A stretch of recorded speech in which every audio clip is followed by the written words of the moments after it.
Good morning class 11th। हमारा news chapter number 8 start कर रहे हैं हम जनरल। बेटा ये बहुत इम्पॉर्टेंट चैप्टर है। आपको मैंने रूल्स बताए थे, rules of debit and credit सारा मैंने कहा था कि उसी के ऊपर ये चैप्टर्स चलने हैं। आगे जितने भी चैप्टर्स होंगे उसी के ऊपर होता है। पहले देखते हैं जनरल होता क्या है। जनरल क्या होता है? The first book in which the transaction of a business unit are recorded is called journal. Journal क्या है? पहली बुक है। पहली बुक मतलब फर्स्ट ट्रांजेक्शन्स है, कोई भी ट्रांजेक्शन्स हो रही है ना उसको रिकॉर्ड करना, that is called a general. ठीक है, बिजनेस यूनिट के अंदर जो भी चीज़ क्या हो रही है, रिकॉर्ड हो रही है, this is called a journal. Business transactions are recorded in chronicle order. Chronicle order मतलब क्या होता है? जिस दिन जो हो रहा है और जिस सीक्वेंस में हो रहा है उसी ऑर्डर में, उसी सीक्वेंस में उसे रिकॉर्ड करना होता है। ठीक है, तो that is in the order in which they occur. Chronicle order मतलब जिस ऑर्डर में वो अकर हुआ है, मतलब हुआ है, उसी ऑर्डर में उसे लिखना होता है। Each record in a general is called an entry. जो भी रिकॉर्ड कर रहे हैं हम जनरल के अंदर उसको एंट्री कहते हैं। हम जनरल एंट्रीज ही सीखेंगे इस चैप्टर में, तो इसलिए कहा जाता है कि जो भी रिकॉर्ड कर रहे हैं हम जनरल के अंदर, this is called a entry. As a journal is the first book. Journal is the book जहाँ पर हम क्या कर रहे हैं? एंट्रीज कर रहे हैं। तो journal is the first book in which entries are recorded. Journal क्या होती है? एक फर्स्ट बुक है, पहली बुक होती है, किताब होती है जिसमें हम एंट्रीज लिखते हैं। This is called as book of original entry. उसे क्या कहते हैं? ओरिजिनल एंट्री, क्योंकि ये क्रॉनिकल ऑर्डर में लिखा जाता है, मतलब कि जिस ऑर्डर में वो घटा है, जिस डेट पे वो घटा है, किस टाइम वो घटा है, वो हुआ है, ट्रांजेक्शन्स हुई है, बेची गई है, खरीदी गई है, सैलरी दी गई है, कुछ भी दिया गया है, वो क्रॉनिकल ऑर्डर में दिया जाता है, लिखा जाता है। इससे सिखाता है ये ओरिजिनल एंट्री होती है। तो एक बुक है जनरल, एक बुक है जिसके अंदर एंट्रीज लिखी जाती हैं जो बिजनेस ट्रांजेक्शन्स के अंदर होती हैं। नेक्स्ट है फंक्शन ऑफ जनरल। जनरल का फंक्शंस क्या है, काम क्या करता है? वही maintaining chronological record of transactions. Record क्या कर रहा है? ट्रांजेक्शन्स को, जिस ऑर्डर में वो घटा है, जिस ऑर्डर में वो सीक्वेंस में वो हुआ है, उस ऑर्डर में हम ट्रांजेक्शन्स को रिकॉर्ड कर रहे हैं। Analysis the transactions. ट्रांजेक्शन्स हो गई, उसे एनालाइज कर रहे हैं, देख रहे हैं ठीक है कि नहीं है, कुछ गड़बड़ तो नहीं है। फिर उसके बाद हम लेजर बनाते हैं। नेक्स्ट चैप्टर हमारा लेजर है। वो जब लेजर शुरू होगा तो हम देखेंगे कि लेजर, जनरल के बाद हम लेजर कैसे बनाते हैं जनरल के थ्रू। तो ये फंक्शंस हैं कि उसे क्रॉनिकल ऑर्डर में दिया जाता है, एनालाइज किया जाता है, देन उसको लेजर में पोस्ट किया जाता है।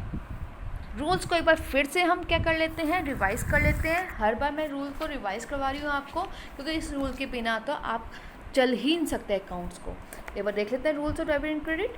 Types of account, they are 5 types of accounts: assets account, liability account, capital account, revenue account and expenses account. Assets account में क्या होता है? जब एसेट्स क्या हो रही हो, इंक्रीज़ हो रही हो, तो क्या करेंगे? इसे हम डेबिट करेंगे।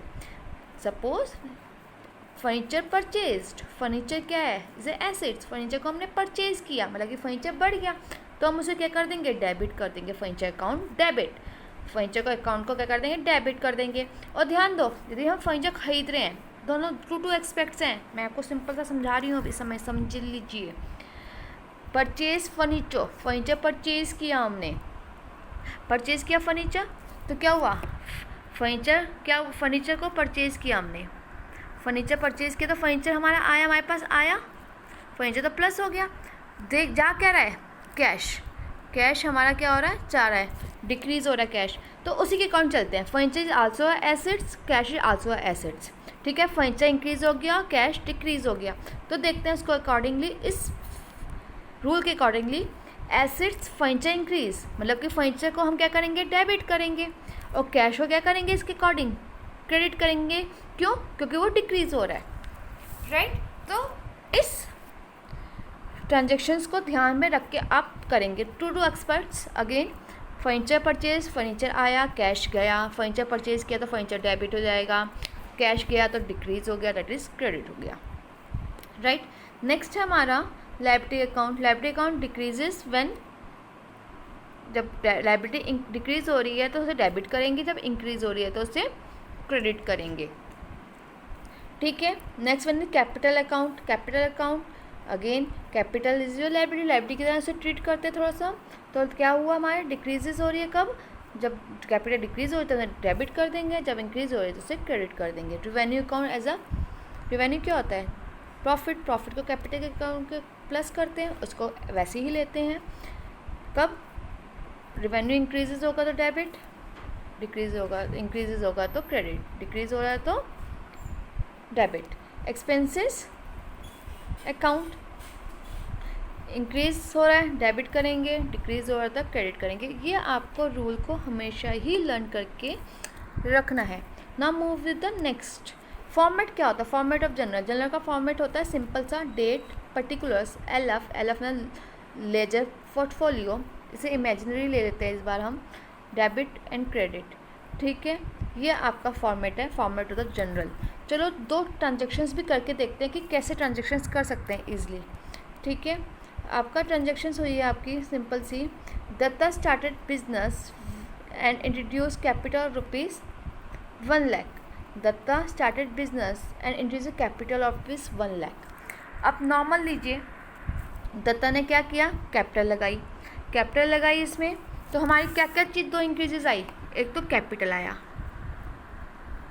2 चीज़ें क्या आई, एक तो कैपिटल है और दूसरा कैश है। अकाउंटिंग क्वेश्चन में देखा था, एक कैपिटल इंट्रोड्यूस हुई, एक कैश इंट्रोड्यूस हुई, ठीक है।